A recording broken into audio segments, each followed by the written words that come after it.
अस्सलामु अलैकुम। आज हम बात करेंगे कि रिश्ते में पहले तो सब कुछ ठीक होता है, लेकिन जैसे जैसे वक्त गुजरता है तो हम अनजाने में कुछ ऐसी गलतियां करना शुरू कर देते हैं जिनकी वजह से वो जो सामने वाला इंसान है उसमें ईगो बढ़ना शुरू हो जाता है, और उसमें ईगो बढ़ने की वजह से उसमें एटीट्यूड आ जाता है। फिर उसका सारा बिहेवियर आपसे एटीट्यूड वाला हो जाता है। वो एटीट्यूड के साथ आपसे बात करेगा, कभी कभी हो सकता है इग्नोर भी कर दे, तो आपको लगेगा कि पहले तो ये इंसान ठीक था, अब सब कुछ बदल कैसे गया है। तो इस वीडियो में हम यही समझेंगे कि अगले इंसान का जो ईगो है, जो एटीट्यूड है आपको लेकर, वो कैसे टूटेगा, हम ऐसा क्या करें, वो कौन सी ऐसी रिवर्स माइंड गेम्स हैं जिनसे सामने वाले इंसान का जो ईगो है वो खत्म हो जाए, वो टूट जाए। तो क्या एटीट्यूड वाला बंदा, ऐसा इंसान जो ईगो से भरा हुआ है, क्या वो भी ठीक हो सकता है? क्या वो भी लाइन पर आ सकता है? जैसे आप उसके आगे मिन्नतें करते हो, उससे टाइम मांगते हो, क्या वो भी ऐसा बन सकता है? तो देखें, पहले इस बात को समझें कि शुरू शुरू में तो वो आपसे ठीक से बात करता था ना, तो फिर उसके ईगो को बूस्ट किया तो किया किसने?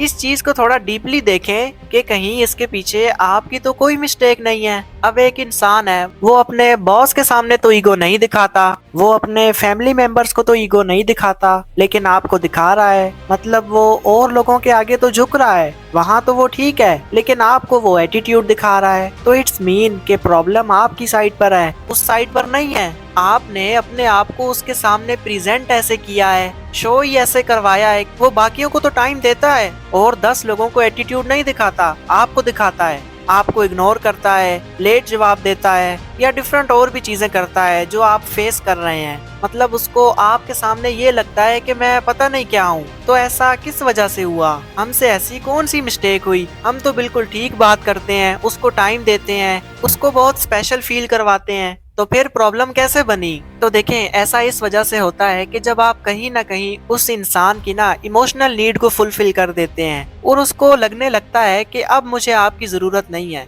उसको लगता है कि अगर आप छोड़कर भी चले जाओ ना, फिर भी मुझे कोई फर्क नहीं पड़ेगा। जबकि फर्क पड़ता है, उन्हें बस ऐसा फील हो रहा होता है। अब ऐसा क्यों फील हो रहा होता है, मैं एक एग्जांपल से समझाता हूँ। देखें, रात को जो चमकने वाला चांद होता है वो उसकी अपनी रोशनी तो नहीं होती, वो तो सूरज की रोशनी उस पर पड़ रही होती है। लेकिन चांद इस बात पे गरूर कर रहा होता है कि ये मेरी अपनी रोशनी है, जिस वजह से लोग मुझे देख पाते हैं, और हमें भी ऐसा ही लग रहा होता है कि ये चांद की रोशनी है, जबकि रियलिटी तो कुछ और ही होती है। तो इसी तरह सामने वाले इंसान को भी रिलेशनशिप में कभी कभी ये वहम होने लगता है कि मुझे किसी की जरूरत नहीं है, मैं बस पता नहीं क्या हूँ। तो जब आप उसकी इमोशनल नीड से भी ज्यादा उसको सेटिस्फाई करने की कोशिश कर रहे होते हैं, उसको बहुत केयर दिखाते हैं, उसको बहुत स्पेशल फील करवाते हैं, उसको हर वक्त अवेलेबल रहते हैं, तो उनको लगने लगता है कि मुझे तो आपकी नीड ही नहीं है। और जब कोई वैल्यू नहीं रहती तो फिर वो एटीट्यूड से अकड़ के बात करता है। तो अब करना ये है कि आपने उस इंसान के सामने अपने इमोशंस को कम शो करवाना है। उनको ये नहीं लगना चाहिए कि आपकी नज़र में वो बहुत खास हैं।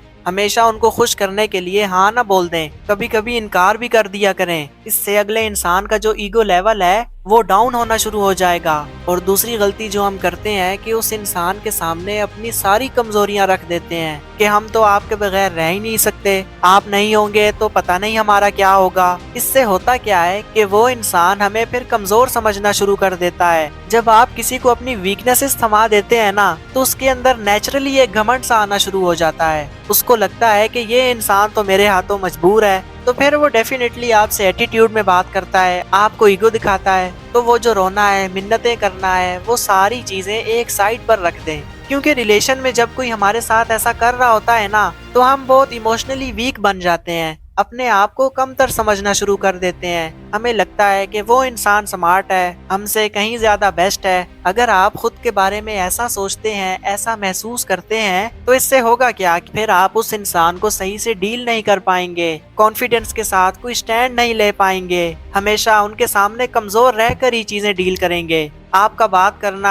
आपकी बॉडी लैंग्वेज, यानी हर अंदाज में आप कहीं ना कहीं खुद को कम समझ रहे होंगे, और इस वजह से अगला आपको और गुलामों की तरह ट्रीट कर रहा होता है। उसको पता है कि आप कहीं छोड़कर तो जाने वाले नहीं हो और आप उस पर डिपेंडेंट भी हो, तो फिर वो तो ऐसा ही सलूक करेगा ना जैसा एक गुलाम के साथ किया जाता है। झुकने से अगले इंसान का ईगो बूस्ट हो रहा होता है, लेकिन जब गुलाम छोड़कर जाने की धमकी दे दे तो मालिक भी फिर उसे डरने लगता है। समझ रहे हैं ना बात को? میرے کہنے کا مطلب یہ بھی نہیں ہے کہ آپ اگلے بندے سے جو ہے نا لڑنا شروع کر دیں، لڑاکو ٹائپ بن جائیں۔ نہ جھکنے کا مطلب یہ ہے کہ آپ اس پر ڈیپینڈنٹ نہ ہو، آپ کی اپنی بھی ایک لائف ہو، اپنے آپ کو مکمل کسی کے سپرد نہیں کر دینا۔ تو یہ چیزیں آپ نے لازمی ذہن میں رکھنی ہے، بہت ہی نفیس انداز میں یہ چیزیں اپنے رشتے میں اپلائی کرنی ہے، آپ کو آؤٹ پٹ ضرور ملے گا۔ آئی ہوپ آپ نے اس ویڈیو سے کچھ نہ کچھ ضرور سیکھا ہوگا۔ اگر آپ بھی کسی ٹاپک پر ویڈیو چاہتے ہو یا کسی پرابلم سے ریلیٹڈ کچھ پوچھنا چاہ رہے ہو تو آپ مجھ سے انسٹاگرام پر کانٹیکٹ کر سکتے ہیں۔ ملتے ہیں نیکسٹ ویڈیو میں، اللہ حافظ۔